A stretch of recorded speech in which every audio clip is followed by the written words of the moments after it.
Hi, this is the July 2026 Social Security Benefit Cost of Living Adjustment Update. Social Security benefits are currently reflecting the 2.8% cost of living adjustment that took place in January of 2026. It was announced in late 2025. I'm sure you're already seeing that increase. That raised the average worker benefit from around $2,015 to around $2,071, which is approximately an extra $56 a month. With similar percentage increases for other beneficiaries. Of course, maximum benefits do vary by age and earnings history. For the 2027 cost of living adjustment, effective January 2027, to be finalized October of this year, projections center around the range between 3.5% and 3.8% based on current consumer price index data. The Senior Citizens League is coming in at 3.8%, which would add another, say, $74 to $77 to the average benefit, while other analysts are a little bit lower than that, but not by much. This would mark a noticeable improvement over the 2026 adjustment, subject to 2026 data. There are advocates that are pushing for a new index. It's called the CPI-E, which is elder-specific index, which would add more weight to things like healthcare and prescriptions and food costs. I'm hoping to have more on that potential update next month. There's nothing set in stone that I'll have it, but I'm hoping. I think it makes sense for us senior citizens to think about an index that is more tied to the impact of inflation and costs for us over a lot of people in our country.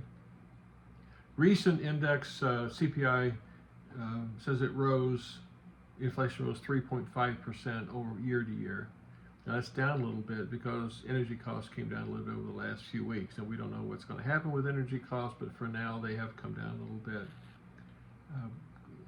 Driven by a sharp drop in energy, core CPI, excluding food and energy, was up 2.6%. But it doesn't make any sense to exclude those things because those are still critical, and they're still critical for everyone in our age group too. Food costs were up 3% year over year. Grocery at home up 2.7%. Food costs outside, if you're eating out, those costs have gone up around 3.4%. Beef obviously has gone through the roof. Beef costs are extremely high, and egg prices have eased a little bit. Some persistent pressures on our budgets, on senior citizens' budgets, they persist, which again, that would include a lot of times grocery, food costs, prescription costs, insurance costs. As far as prescriptions in healthcare, now here's where some key impacts for seniors. Medicare Part B numbers for 2026 is up $17 roughly, or 9% from 2025, which often offsets a large part of the cost of living adjustment for many of us. For 2027, the projections show a smaller rise, up maybe around $6 to $8 a month, which will add a little bit of relief because it'll be a much smaller percentage of the cost of living adjustment.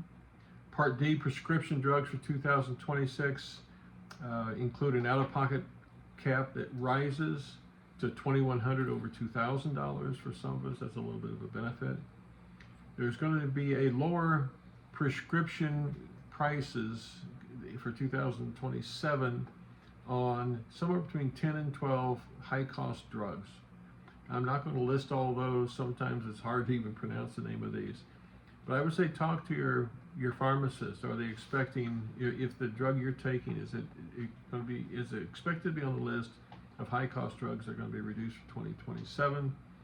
I know that there's going to be apparently a bridge amount of money allowed for some GLP prescriptions that would apparently limit the copay on a number of those to $50 a month. If you're interested in the GLP, talk to your doctor. Broader healthcare costs, including Part D drugs and services, continue rising faster than general inflation, with pharmacy costs notably elevated, and many different analysts view. Other key costs, including that are impacting seniors, housing and shelters up 3.3%, rents and owners' equivalent rent, including have been climbing, and there are senior housing shortages. Have you noticed that? Have you talked to people that have said that it's harder and harder to find senior housing if you don't currently have it? And of course, utilities and energy up significantly year over year. Home care is rising significantly. Many reports are showing home health care rising somewhere around 8% over the last year. Think about that, an 8% increase in home health care over the last year, and oftentimes that's out of pocket. General operating costs like insurance and maintenance on your home and taking care of the things around your house, obviously going up. The key takeaways for 2026, cost of living adjustment offered a very modest buffer. 2027 looks like it will be a little bit better, but we all know that inflation is not slowing down. Who knows what inflation may do over the next year. So just be aware in your spending that things could get a lot tighter for the next 5 months of this year and then going into 2027. Part B and drug negotiations can offer some targeted relief, but cumulatively inflation for the early 2027 looks to be increasing. And always check online if you keep an eye on your website of My Social Security online for personalized notice and other tools to help keep tabs of your own Medicare, Medicaid, Social Security numbers. Listen, as always, staying abreast of the numbers, it takes a little bit of work, but we have to stay on top of where we're at with our Social Security benefits because of for so many of us, it's such a large part of our retirement income, isn't it?